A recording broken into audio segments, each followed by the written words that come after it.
The clock strikes midnight. For the world outside, one cycle ends and another begins.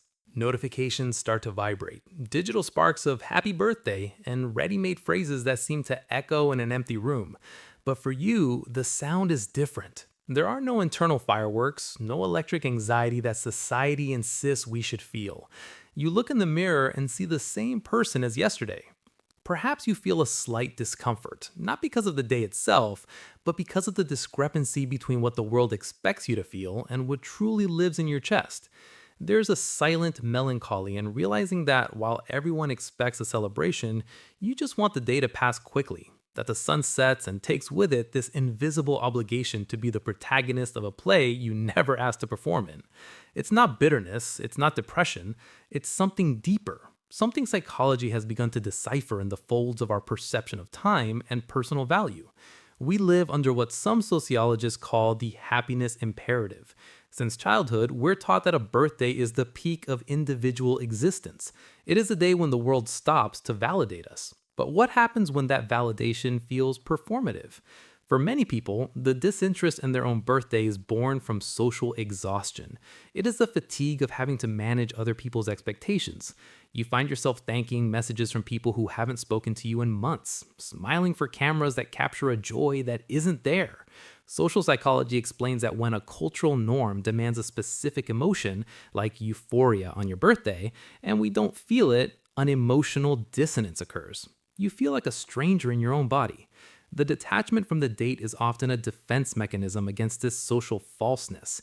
It is your mind trying to protect your authenticity, refusing to participate in a ritual that seems to have lost its meaning in a sea of digital superficiality.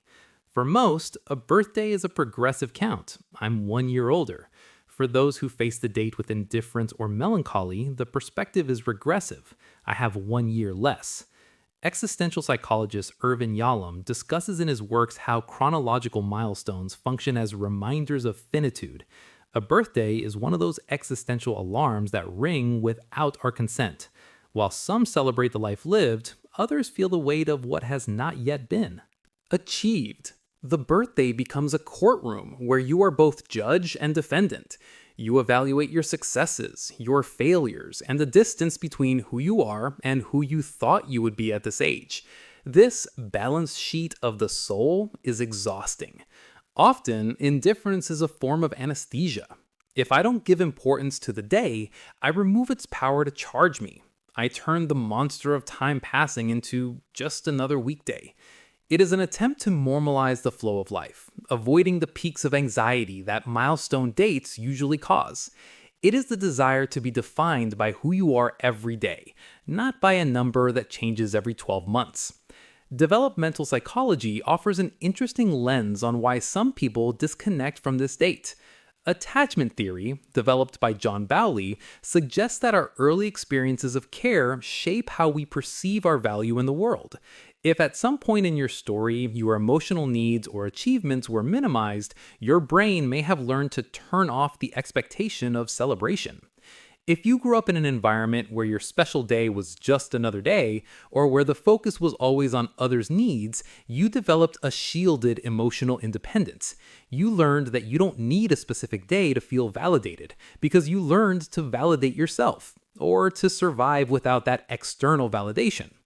Furthermore, the concept of social anomie shows us that in an increasingly fragmented world, traditional rituals lose their cohesive strength. For you, a birthday may feel like an artificial construct, a remnant of a time when communities were smaller and individual recognition was essential for group survival. Today, amid the noise of billions of people, your silence is your way of saying that your value does not depend on a Gregorian calendar. There's also the matter of introversion and sensory load. For many people who don't care about their birthday, the issue isn't age, but noise. A birthday is, by definition, a day of exposure. It is the day when the spotlight is on you.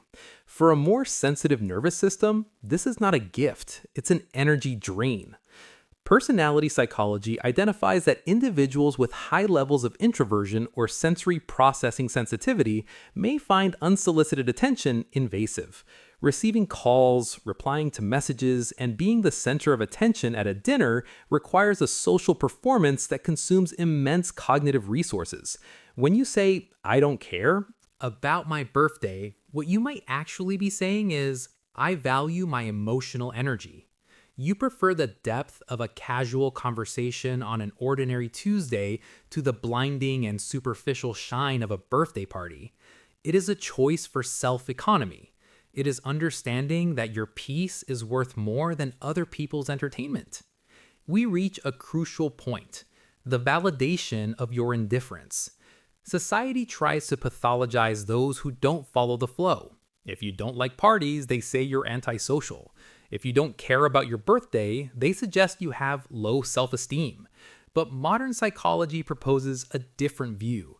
There is immense strength in radical authenticity. Not caring about your birthday can be a sign of emotional maturity.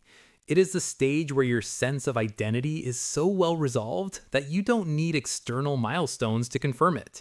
You don't need Facebook to remind your friends that you exist to know that you have value. This indifference is in fact a form of freedom.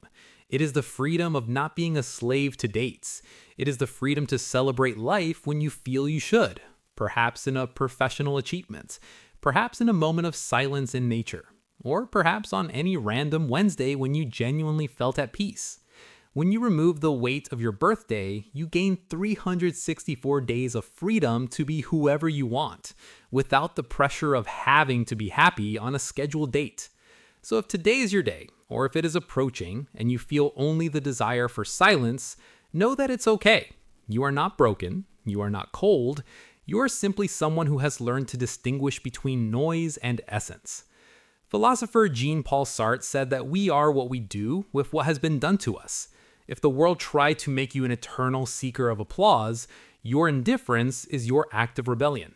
Tomorrow, the sun will rise again. The messages will stop, the notifications will fall silent, and the world will return to focusing on itself. And in that moment, you will feel a relief.